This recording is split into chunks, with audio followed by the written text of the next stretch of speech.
Hello students, I'm again back with part 2 of chapter number 8, India, Human Resources. Students, I hope you'll have seen part 1 of this chapter. If not, do watch it. Students, till here we have completed everything in part 1. We'll start part 2 with this topic, urban, rural, distribution of population. गांव में शहर में कितनी जनसंख्या रहती है उसको अब हम डिस्कस करेंगे. तो बेटा अगर हम बात करें तो आज भी इंडिया क्या है, रूरल इकोनॉमी है. आज भी हमारे मैक्सिमम लोग एग्रीकल्चर सेक्टर पे डिपेंड करते हैं. तो ऑब्वियसली बात है शहरों में ज़्यादा लोग रहते होंगे, बताओ कि गांव में ही ना. तो बेटा जब भी हम किसी कंट्री की पॉपुलेशन के सोशल और इकोनॉमिक कैरेक्टरिस्टिक्स को जानने की कोशिश करें, समझने की कोशिश करें, तो सबसे पहला काम होगा आप ये जानें कि उनका प्लेस ऑफ रेसिडेंस क्या है. ठीक है, प्लेस ऑफ रेसिडेंस क्या है. बेटा जैसे मैंने कहा कि अगर हम एम्प्लॉयमेंट प्रोवाइडर सेक्टर की बात करें तो till date primary sector agriculture sector is the maximum job provider. भले ही वो जॉब्स डिस्गाइज्ड हैं, लोग वहाँ पर पूरी तरह एम्प्लॉयड नहीं है, फिर भी बेटा गांव में ही ज़्यादा से ज़्यादा जनसंख्या डिपेंड कर रही है. और उनकी मेजर डिपेंडेंस किस पे होती है? खेती किसानी पे. ये आप सबको पता होगा. ठीक है, हमारे सिटीज़ बढ़ती जा रही हैं, सिटीज़ में पॉपुलेशन बढ़ती जा रही है, सिटीज़ ओवर क्राउडेड होती जा रही है, वो एक बात अलग है. पर आज भी हमारी बहुत कम जनसंख्या है जो शहरों में रहती है. मैक्सिमम जनसंख्या कहाँ रहती है? गांव में रहती है. कंट्री टू रूरल पॉपुलेशन जो प्रोपोर्शन है अर्बन पॉपुलेशन का वो कितना है? 31.16%. इट मीन्स अप्रॉक्सीमेटली 70% पॉपुलेशन अभी भी कहाँ पर रह रही है? रूरल एरिया में रह रही है. पर ऐसा कहा जा रहा है कि शहरों में अभी तो ये जनसंख्या इतनी रह रही है, पर बहुत ही तेज़ी से शहरों में आने वाले लोगों की जनसंख्या बढ़ती जा रही है. बहुत सारे लोग रूरल टू अर्बन माइग्रेशन कर रहे हैं, मतलब गांव छोड़कर कहाँ की तरफ आने लग रहे हैं? शहरों की तरफ आने लग रहे हैं. तो ओवर द डिकेड्स हमने देखा है कि ये ग्रोथ बहुत फास्टर है. कौन सी ग्रोथ बेटा? गांव से शहर आने की. लोग बहुत सारे ऐसे हैं जो गांव छोड़कर शहरों में काम की तलाश में आ रहे हैं. इनफैक्ट 1931 में जो ग्रोथ रेट था अर्बन पॉपुलेशन का वो एक्सिलरेट हुआ. क्यों हुआ? क्योंकि इकोनॉमिक डेवलपमेंट, एम्प्लॉयमेंट सब एनहेंस हुई है. कहाँ पर? शहरों में. ऑब्वियसली बात है बेटा, आज एक पेरेंट हो तो उसको उसकी रिक्वायरमेंट क्या है? मेरे बच्चे को अच्छा एजुकेशन मिले. अच्छा एजुकेशन कहाँ है? गांव में, शहरों में? शहरों में, तो वो शहर की तरफ आएगा. यूथ को एम्प्लॉयमेंट चाहिए, एम्प्लॉयमेंट गांव में ज़्यादा है शहर में ज़्यादा है, तो बंदा शहर आ जाएगा. तो ऑब्वियसली बात है जब इकोनॉमिक डेवलपमेंट होता है, एम्प्लॉयमेंट बढ़ती है, इस वजह से रूरल टू अर्बन माइग्रेशन भी बढ़ जाता है. तो बेटा एजुकेशन, एम्प्लॉयमेंट के अलावा सिटीज़ में हमने देखा है बेटर लिविंग कंडीशंस होती हैं. ठीक है, बेटर सर्विसेज मिल जाती हैं जैसे education, health, transportation, communication, banking. आज भी आप देखो रूरल एरिया में बैंकिंग पेनिट्रेशन बहुत कम है. बहुत कम बैंक आपको मिलेंगे, प्राइवेट बैंक तो मिलेंगे ही नहीं. SBI ज़रूर मिल जाएगा, है ना, या रूरल डेवलपमेंट बैंक जैसे बैंक मिल जाएंगे. लिविंग कंडीशंस भी शहरों में ज़्यादा अच्छी हैं अगर हम रूरल एरिया से कंपेयर करें तो. तो जो डिस्ट्रीब्यूशन है अर्बन पॉपुलेशन का वो भी एक जैसा नहीं है बेटा. अगर हम ओवरऑल हमारे इंडिया को देखें तो यहाँ पर हमें बहुत सारे वेरिएशन देखने को मिलेंगे. ठीक है, फिर से ध्यान से सुनो. जो डिस्ट्रीब्यूशन है अर्बन पॉपुलेशन का, अगर हम टोटल पॉपुलेशन की बात करें तो वहाँ पर भी हमें through out the country wide variations देखने को मिलते हैं. क्योंकि बेटा हमारे सारे स्टेट्स इक्वली डेवलप नहीं है ना. अगर मैं बिहार, छत्तीसगढ़, झारखंड की बात करूं तो ये लेस डेवलप्ड है as compare to Karnataka, Kerala और महाराष्ट्र. तो स्टेट का लेवल अलग अलग है, इसलिए वहाँ पर पैटर्न ऑफ अर्बनाइजेशन भी डाइवर्स है.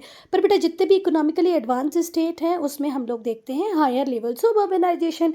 स्टेट एडवांस होने का मतलब क्या है? बहुत सारी फैक्ट्रीज़ हैं, इंडस्ट्रीज़ हैं, मेडिकल है, एजुकेशन बहुत अच्छा है. तो ऑब्वियसली बात है अर्बनाइजेशन वहाँ ज़्यादा ही है ना. लोग बहुत ज़्यादा शहरों में आकर रहने लग रहे हैं. अगर हम सदर्न स्टेट्स की बात करें, उनके साथ अगर मैं पंजाब, हरियाणा, गुजरात और महाराष्ट्र, वेस्ट बंगाल को जोड़ लूँ तो यहाँ पर हायर अर्बनाइजेशन है as compare to national level. National level का अर्बनाइजेशन कम क्यों है बेटा? क्योंकि यहाँ पर हिमाचल प्रदेश, बिहार, असम, उड़ीसा ये लीस्ट अर्बनाइज्ड स्टेट्स हैं. क्लियर है? तो ये पैराग्राफ आपको ये बताने की कोशिश कर रहा है भाई कि स्टेट्स भी सारी इक्वली डेवलप नहीं हैं. जो स्टेट्स डेवलप्ड है वहाँ पर अर्बनाइजेशन बहुत है। स्टेट्स जैसे कि पंजाब, हरियाणा, गुजरात और सदर्न स्टेट्स जो हैं वो ज़्यादा डेवलप्ड है, वहाँ पर अर्बनाइजेशन बहुत ज़्यादा है। पर वहीं पर अगर मैं बिहार, असम, उड़ीसा, हिमाचल प्रदेश की बात करूँ तो लेस अर्बनाइज्ड स्टेट्स हैं इंडिया के। बेटा पर ये जो लेवल है अर्बनाइजेशन का हमारी कंट्री में बढ़ गया है, पूरी ही कंट्री में बढ़ा है। 2001 में 27.7% था तो 2011 में ये 31.1% हो गया है। ठीक है, तो हमारी कंट्री, पूरी कंट्री में अर्बनाइजेशन का लेवल बढ़ गया है। 2001 में ये सिर्फ 27.7% था, तो अब ये 31.1% हो गया है। क्लियर है बेटा? अब एक छोटी सी टेबल दी है, कंपैरेटिव स्टडी है यहाँ पर कि भाई गांव में शहर में कितने लोग रहते हैं उसको देख करके। तो 2011 की बात करें तो जो इंडिया की टोटल पॉपुलेशन मतलब 100% पॉपुलेशन कितनी थी, 121 करोड़। उसमें से गांव में रहने वाली जो जनसंख्या है वो कितनी थी, 83.3 करोड़, जो कि परसेंटेज में 68.84% होती है। अर्बन एरिया में कितने लोग रहते थे, 37.7 करोड़, और परसेंटेज में ये कितने थे, 31.16%। ठीक है, कुछ ज़्यादा नहीं है, पर डेटा थोड़ा सा याद रखना। अगर कभी आंसर आ जाए right about rural urban population, तो अगर ये डेटा आप कोट करोगे तो आंसर को वेटेज मिलता है। अब बेटा हम सेक्स रेशो को पढ़ेंगे। सेक्स रेशो सिंपली क्या होता है, कितने मेल पर कितनी फीमेल हमारी कंट्री में अवेलेबल है। ठीक है, पर 1000 मेल पर कितनी फीमेल्स अवेलेबल हैं। देखो, मेल फीमेल दोनों का इक्वली होना बहुत इंपॉर्टेंट है। मतलब 1000 मेल है तो 1000 ही फीमेल होनी चाहिए, पर हमारी कंट्री में ऐसा नहीं है। तो सेक्स रेशो का मतलब क्या होता है बेटा, द नंबर ऑफ फीमेल्स पर 1000 मेल। पर 1000 मेल में आपके कंट्री में कितनी फीमेल अवेलेबल है, उसी को ही क्या कहते हैं बेटा, सेक्स रेशो। ये जो इन्फॉर्मेशन है ये बहुत इंपॉर्टेंट होती है जब हम सोशल इंडिकेटर्स की बात करते हैं कि भाई आपकी कंट्री में समाज की स्थिति कैसी है, इक्वलिटी है कि नहीं है मेल एंड फीमेल में, है ना। किसी सोसाइटी में जो मेल एंड फीमेल इक्वल होते हैं तो उनका नंबर भी इक्वल हो जाता है। ठीक है, तो जो सेक्स रेशो होता है किसी भी कंट्री का वो इक्वल होना चाहिए। पर हम हमारी कंट्री की बात करें, इंडिया की बात करें, तो हमारी कंट्री में जो सेक्स रेशो है वो हमेशा अनफेवरेबल रहता है। मतलब फीमेल कम है, मेल ज़्यादा है। फिर से ध्यान से सुनो बेटा, जब आप सोशल इंडिकेटर्स की बात करते हो, इक्वालिटी की बात करते हो, तो उसमें हम देखते हैं कि भाई मेल और फीमेल बराबर होने चाहिए। पर हम देख रहे हैं कि जहाँ पर बात ऐसी होती है कि कंट्री में मेल फीमेल इक्वल हो, पर हमारी कंट्री में ये रेशो हमेशा ही अनफेवरेबल होता है। और इसके अनफेवरेबल होने के दो रीज़न है। पहला, नेग्लेक्ट ऑफ गर्ल चाइल्ड को हमारी कंट्री में उतना प्रेफरेंस नहीं दिया जाता जितना बॉयज़ को दिया जाता है, गर्ल्स को नेग्लेक्ट किया जाता है। एंड सेक्स सिलेक्टिव अबॉर्शंस, जब आपको पता चल जाता है अल्ट्रासाउंड कराने के बाद कि आपके वूम में मेल है फीमेल है, तो जो इन लॉज होते हैं कई बार वो प्रेशर बिल्डअप करते हैं अपनी बहू पे, डॉटर इन लॉ पे, कि भाई आप इसको अबॉर्ट करा लो क्योंकि हमें गर्ल चाइल्ड नहीं चाहिए। और एक गर्ल चाहिए, भाई दूसरी भी अगर लड़की होने लगती है तो बोलते नहीं हमें तो लड़की नहीं चाहिए, आप इसको अबॉर्ट करा लो। तो ये जो सेक्स सिलेक्टिव अबॉर्शंस होते हैं इसकी वजह से भी कई बार लड़कियों की पॉपुलेशन कम होती है, मतलब फीमेल कम है। मेरी बात सुनो बेटा, किसी फैमिली में अगर पहला बॉय होगा और उन्होंने सेक्स डिटर्मिनेशन टेस्ट कराया, अल्ट्रासाउंड कराया, दूसरा भी बॉय ही निकला, ठीक है, किसमें, gender determination test, sex determination test में, तो इन लॉज को कोई प्रॉब्लम नहीं होगी। ठीक है, दो लड़के बहुत बढ़िया बात है, पर अगर पहली भी लड़की थी और दूसरा भी हमने जब सेक्स डिटर्मिनेशन टेस्ट कराया तो लड़की ही निकलती है, तो इसको अबॉर्ट ज़रूर कराया जाता है क्योंकि भाई हमें दो लड़की नहीं चाहिए। आज भी बहुत सारे लोगों की ऐसी सोच है। क्लियर है, तो बॉयज़ तो दो हो गए, इनकी जनसंख्या बढ़ गई, पर लड़की आपको एक ही चाहिए। Now we'll discuss role of education and health in developing human resource। Human resource को डेवलप करने में हेल्थ का और एजुकेशन का क्या रोल है बेटा। एजुकेशन और हेल्थ दोनों ही इम्पॉर्टेंट होते हैं ह्यूमन रिसोर्स को डेवलप करने के लिए। तो बेटा किसी भी सोसाइटी के डेवलपमेंट को आपको देखना है, किसी भी सोसाइटी के डेवलपमेंट को आपको देखना है तो उसके दो मेजर इंडिकेटर होते हैं, एक एजुकेशन और दूसरा हेल्थ। ठीक है, अगर हम इंडिविजुअल के ओवरऑल डेवलपमेंट की बात करें तो उसमें ये दो इम्पॉर्टेंट इनपुट होते हैं, एक एजुकेशन और दूसरा हेल्थ। एजुकेशन और हेल्थ किसी भी इंडिविजुअल की पर्सनालिटी के डेवलपमेंट के लिए बहुत इंपॉर्टेंट है। और इन्हीं दोनों के बलबूते वो व्यक्ति सोशली पॉलिटिकली अपने आप को डेवलप करता है। ठीक है, अपने कल्चरल एनवायरनमेंट के टूवर्ड्स, सोशल एनवायरनमेंट के टूवर्ड्स, पॉलिटिकल एनवायरनमेंट के टूवर्ड्स वो किस तरीके से रिस्पॉन्ड करेगा, ये दो ही इंडिकेटर डिसाइड करते हैं। वो एक एजुकेशन और दूसरा हेल्थ। अगर उसको अच्छा एजुकेशन मिला है, अच्छी हेल्थ मिली है, तो उसे सोसाइटी में अपॉर्चुनिटीज़ दिखेंगी, चैलेंजेस नहीं दिखेंगे। वो सोशली पॉलिटिकली कल्चरली ज़्यादा अडाप्टेबल होगा। पर जहाँ पर लो लेवल ऑफ लिटरेसी होती है, ये सीरियस ऑब्स्टिकल होता है। ना ही तो आप इकोनॉमिकली डेवलप कर पाओगे, ना ही सोशली। आपके समाज को दिशा दशा ग्रोथ देने के लिए आपको पढ़ना और आपका हेल्दी होना ज़रूरी है। ऐसी अगर आपको आपकी इकोनॉमी को बूस्ट देना है, ठीक है, आपको अपने फैमिली की फाइनेंसिस को बढ़ाना है, तो भी एजुकेशन और हेल्थ दोनों ही बहुत इंपॉर्टेंट है। अगर किसी बच्चे को यहाँ पर कोई प्रॉब्लम है तो फिर से ध्यान से सुनो, एजुकेशन और हेल्थ दोनों ही इंडिकेटर होते हैं सोसाइटी के डेवलपमेंट के। ये इंपॉर्टेंट इनपुट की तरह काम करते हैं किसी भी इंडिविजुअल की लाइफ में। जब उसके पास अच्छा एजुकेशन और अच्छा हेल्थ होगा, तभी वो सोशल पॉलिटिकल और कल्चरल एनवायरनमेंट को बेटर रेस्पॉन्ड कर पाएगा, अपॉर्चुनिटीज़ को ले पाएगा। पर जहाँ पर भी लो लेवल ऑफ लिटरेसी होता है, वो एक सीरियस ऑब्स्टिकल की तरह काम करता है। ना ही तो बच्चा इकोनॉमिकली अपने आप को एक्सीलरेट कर पाता है, और ना ही तो सोशली, दोनों में ही दिक्कत आ जाती है। बेटा, अगर हम हमारे कंट्री के लिटरेसी रेट की बात करें तो 2011 के अकॉर्डिंग हमारी कंट्री का लिटरेसी रेट था 74.4%। उसमें से ये जो 74.4% है, ये ओवरऑल पूरी कंट्री का है, मेल फीमेल दोनों को मिला के। पर मेल आदमी ज़्यादा पढ़ा लिखा है, मेल ज़्यादा पढ़ा लिखा है, उसका एजुकेशन रेट कितना है, 82.14%। और वहीं फीमेल थोड़ी सी कम पढ़ती लिखती हैं, मतलब उन्हें उतनी अपॉर्चुनिटी मिलती है, तो उनका परसेंटेज कितना है, 65.46%। तो फीमेल का लिटरेसी रेशो की अगर हम बात करें इंडिया में, तो वो है 65.46%, और मेल की बात करें तो 82.14% है। देखो है ना डिफरेंस, लगभग 18 17 18 19% का डिफरेंस है। और ये कैलकुलेशन 7 ईयर्स के अकॉर्डिंग होता है। 7 साल तक के बच्चे को हम यहाँ पर देखते हैं कि वैसे पढ़ना लिखना आ रहा है कि नहीं आ रहा है। 7 साल से बच्चा बड़ा हो और उसे लिखना पढ़ना आता है तो वो लिटरेट है, नहीं आता है तो वो इलिटरेट है। 7 साल एक बार होता है, 7 साल से बड़ा पढ़ा लिखा होना चाहिए। बेटा, केरला, जहाँ पर लिटरेसी रेट जो है वो है 93.91%। 93.91% केरला का लिटरेसी रेट है। और इसी लिटरेसी रेट के बदले हम 70% को टच कर पा रहे हैं बेटा, 74% को टच कर पा रहे हैं। ये जो ऑन एन एवरेज आपको 74.4% दिख रहा है ना, इसमें केरला का एक इम्पॉर्टेंट रोल है, क्योंकि अकेले केरला में ही हमारा एजुकेशन कितना है, 93.91%। जब पूरे स्टेट्स का एवरेज निकालेंगे तभी तो इंडिया का सही होगा। और इसकी फर्स्ट रैंक है हमारी कंट्री में। इसके बाद मिज़ोरम में 91% लिटरेसी रेट है। बिहार लोएस्ट है, बिहार में लिटरेसी रेट 63.82% है। तो सबसे बढ़िया केरला 93.91%, फिर उसके बाद मिज़ोरम 91%, और उसके बाद बिहार सबसे कम वाला। ये दो हाईएस्ट है, कौन, केरला और मिज़ोरम, और बिहार सबसे लोएस्ट है 63.82%।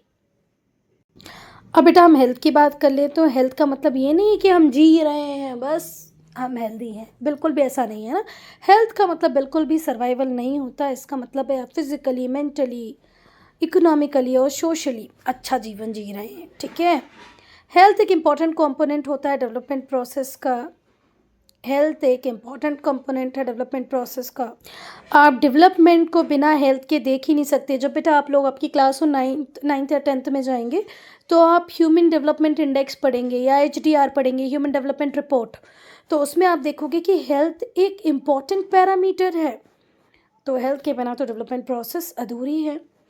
बेटा, हमने आज़ादी के बाद बहुत ज़्यादा एफ़र्ट्स लगाए हैं, और हमने देखा है कि सिग्निफिकेंट इम्प्रूवमेंट भी हुआ है हेल्थ स्टेटस में। हमारी पॉपुलेशन के हेल्थ स्टेटस में हमने एक सिग्निफिकेंट इम्प्रूवमेंट रजिस्टर किया है। और ये किसकी वजह से हुआ है, क्योंकि इंडिपेंडेंस के बाद हमने बहुत कोशिश की है हमारी पॉपुलेशन अच्छी हो भाई। हम उसके वैक्सीनेशन दे रहे हैं, माल न्यूट्रिशन पे काम कर रहे हैं, और बेटा जब हम हेल्थ की बात करते हैं तो इसके अंदर वाइड रेंज ऑफ एक्टिविटीज़ आती हैं, जैसे हेल्थ भी आता है, पॉपुलेशन कंट्रोल, जनसंख्या को बहुत ज़्यादा नहीं बढ़ने देना है, आपको स्वास्थ्य का ध्यान रखना है, फैमिली वेलफेयर प्रोग्राम्स की बात करते हैं, ड्रग कंट्रोल, ये जो लोग नशा करते हैं, इम्यूनाइजेशन, टीकाकरण, टीकाकरण बोले तो बहुत सारी जो बीमारियाँ होती हैं उसके लिए आपको वैक्सीनेशन दे दिए जाते हैं, वही इम्यूनाइजेशन प्रोग्राम होता है। बहुत सारी मेजर कम्युनिकेबल डिसीज़ और नॉन कम्युनिकेबल डिसीज़ जो हैं उनका एरेडिकेशन, जैसे पोलियो को हटाना है, टीवी को ख़त्म करना है, ये सब के ऊपर हमने बहुत सारा काम किया है। और हेल्थ के अंदर ये सारी एक्टिविटीज़, ये वाइड रेंज ऑफ एक्टिविटीज़ आती हैं हेल्थ के अंदर कि भाई पॉपुलेशन कंट्रोल भी करना है, फैमिली वेलफेयर प्रोग्राम पे भी काम करना है, इम्यूनाइजेशन टीकाकरण भी करना है, कम्युनिकेबल नॉन कम्युनिकेबल डिसीज़ कुछ ऐसी हैं जिन्हें हमें जड़ से ख़त्म करना है। तो भाई हेल्थ के ऊपर सरकार का काम करना, किसी एक पर्टिकुलर फील्ड में काम नहीं करना होता है, डाइवर्स फील्ड होती हैं जिनको सरकार को देखना है और उनके ऊपर काम करना है। वो आप लोगों ने देखा होगा ना, पल्स पोलियो अभियान, भाई घर घर जाके पिलाते हैं। पहले तो पोलिंग वो जो बूथ्स होते हैं वहाँ पर बुलाते हैं कि भैया आप अपने बच्चे को लेके आइए। फिर कुछ पेरेंट्स ऐसे होते हैं मूर्ख कि उसमें भी वो बूथ तक नहीं पहुँच पाते हैं। फिर वो बेचारी दीदियाँ जो होती हैं, आंगनवाड़ी वाली दीदी या जो भी दीदी आपके स्टेट में बोलते हो, वो आपके घर तक आएगी, उस बच्चे को पोलियो के ड्रॉप्स पिलाएगी। तो कितना कुछ हम कर रहे हैं बेटा। अब हम बात करेंगे बेटा skilled and unskilled human resource की। तो जो इलिटरेट और अनहेल्दी पॉपुलेशन होती है वो हमारी इकोनॉमी के लिए लाइबिलिटी है बेटा। आपको एक व्यक्ति पढ़ा ही लिखा नहीं है, हेल्दी नहीं है, उसको दिन भर चक्कर ही आ रहे हैं, तो बताओ वो इकोनॉमी में कुछ भी पॉजिटिवली कंट्रीब्यूट कर पाएगा? नहीं, वो लाइबिलिटी होगा, दायित्व होगा किसी भी इकोनॉमी की, अपनी फैमिली के ऊपर वो डिपेंड करेगा। लिटरेट और स्किल्ड हेल्दी पॉपुलेशन होगी। अगर आपकी कंट्री में पॉपुलेशन लिटरेट है, एजुकेटेड है, मतलब स्किल्ड भी है, उसके पास बहुत सारे स्किल्स हैं और वो हेल्दी भी है, तो वो आपकी कंट्री के लिए क्या होगी? एसेट की तरह होगी। बेटा जो क्वालिटी होती है पॉपुलेशन की वो डिपेंड करती है लिटरेसी रेट पे, हेल्थ पे और कितना स्किल फॉर्मेशन पे काम किया जा रहा है उस पर्टिकुलर कंट्री में। उस कंट्री के जो लोग हैं वो कितने स्किल फॉर्म कर पा रहे हैं, कितने हेल्दी हैं, उनका लिटरेसी रेट कैसा है, यही तो बताएगा कि भाई आपकी कंट्री में पॉपुलेशन की क्वालिटी क्या है। जो क्वालिटी होती है पॉपुलेशन की वो अल्टीमेटली डिसाइड करती है कि भाई कंट्री का ग्रोथ रेट क्या होगा। कंट्री ग्रो कब करेगी बेटा? जब उसके सिटीजन्स ग्रो करेंगे। सिटीजन्स ग्रो कब करेंगे? जब उनके पास एजुकेशन होगा, हेल्थ होगा, उनके पास स्किल्स होंगे। बेटा देखो, जो स्किल्ड वर्कर्स होते हैं वो लोग होते हैं जिन्होंने कोई स्पेशल स्किल हासिल किया है, कोई ट्रेनिंग ली है, उनके पास कोई नॉलेज है। इवन जैसे आज हम पार्लर के कोर्स की बात करते हैं, स्टिचिंग की बात करते हैं, तो ये भी स्किल्स हैं। स्टिचिंग, पार्लर चलाना या साड़ियों के ऊपर वर्क करना और भी बहुत सारी चीज़ें होती हैं बेटा। वो सब कुछ अगर आपको आता है तो आप स्किल हैं, है ना। तो स्किल वर्कर आप किसको कहेंगे? कोई भी ऐसा वर्कर जिसके पास कोई स्पेशल स्किल है। ये घर बनाने वाला जो स्किल होता है, जिसको क्या बोलोगे आप? मिस्त्री? नहीं नहीं नहीं, मैशन, है ना। आपके पास कोई ट्रेनिंग है, आपके पास नॉलेज है। एजुकेशन और जो ट्रेनिंग होती है वो बहुत इम्पॉर्टेंट होती है। क्यों इम्पॉर्टेंट होती है एजुकेशन और ट्रेनिंग बेटा? क्योंकि ये लोगों की कैपेसिटीज़ को एनहांस कर देती है, बढ़ा देती है। लोगों की क्रिएटिविटी को बढ़ाने का काम, उनकी कैपेसिटी को बढ़ाने का काम करती है क्या? एजुकेशन और ट्रेनिंग। और उन्हें फिर अपॉर्चुनिटीज़ मिल जाती हैं, जहाँ पर भी वो काम कर रहे होंगे उन्हें बहुत सारी अपॉर्चुनिटीज़ मिलेंगी अगर वो क्रिएटिव होंगे, कैपेबल होंगे तो। और एजुकेशन और ट्रेनिंग ही एम्पावर करती है लोगों को, वो अपनी फुल कैपेसिटीज़ को क्या कर सकते हैं? डेवलप कर सकते हैं, फिर एम्प्लॉयमेंट ले सकते हैं और उन्हें बहुत सारी सोशल अपॉर्चुनिटीज़ भी मिलेगी। समाज में उन्हें एक बढ़िया दर्जा मिलेगा, उन्हें नौकरियां मिल जाएंगी। क्यों? क्योंकि उनके पास कैपेसिटी है, क्योंकि वो पढ़े लिखे हैं। अच्छा, एजुकेशन और स्किल्ड वर्कर्स की प्रोडक्टिविटी हमेशा बढ़ी हुई होती है, ठीक है। तो किसी भी एंटरप्राइज़, किसी भी बिजनेस, किसी भी ऑर्गेनाइजेशन की जो प्रोडक्टिविटी है उसको बढ़ाने का काम वो वर्कर करते हैं जो एजुकेटेड होते हैं। बेटा एक पढ़ा लिखा व्यक्ति अपने काम को अलग तरीके से करता है, वो हमेशा इनोवेटिव होता है, हमेशा क्रिएटिव होता है। तो एजुकेशन और स्किल दोनों ही कंट्रीब्यूट करते हैं फर्दर फ्यूचर इनोवेशंस में और डेवलपमेंट में। बेटा अगर आपकी कंट्री में लोग पढ़े लिखे हैं तो इससे क्या होगा? डोमेस्टिक और फॉरेन इन्वेस्टमेंट भी बढ़ेगा, ग्रोथ अपॉर्चुनिटीज़ बन जाएंगी, अनएम्प्लॉयमेंट बिल्कुल कम हो जाएगा, है ना। और अंडर एम्प्लॉयमेंट किस में को बोलते हैं? जब आप एग्रीकल्चर सेक्टर में इंगेज हैं, ज़रूरत है 2 लोगों की और 5 लोग काम कर रहे हैं, तो मतलब बाकी के 3 या पूरे के पूरे 5 अंडर एम्प्लॉयड है ना। क्यों? क्योंकि ज़रूरत तो 2 की थी पर 5 ही लगे पड़े हैं उसमें। अगर इन 3 को निकाल कर कोई और काम दे दें तो ये 2 पूरा पूरा काम कर पाएंगे। तो जब एजुकेशन और स्किल्स होते हैं तो डोमेस्टिक फॉरेन इन्वेस्टमेंट बढ़ता है, जॉब्स बढ़ती हैं, अनएम्प्लॉयमेंट कम हो जाता है और अंडर एम्प्लॉयमेंट भी कम होता है। आप अगर बहुत अच्छे पढ़े लिखे हैं, स्किल्ड है, तो आपके वेजेस भी बढ़ जाएंगे, इनइक्वालिटीज़ सोसाइटीज़ में कम हो जाएंगी। ठीक है, जो डिफरेंट ग्रुप्स हैं जिनमें इतनी इनइक्वालिटीज़ हमें देखने को मिलती है वो भी रिड्यूस हो जाएंगी। So student, I'm ending this video here only. If you have any doubt, any problem, to write in comment section.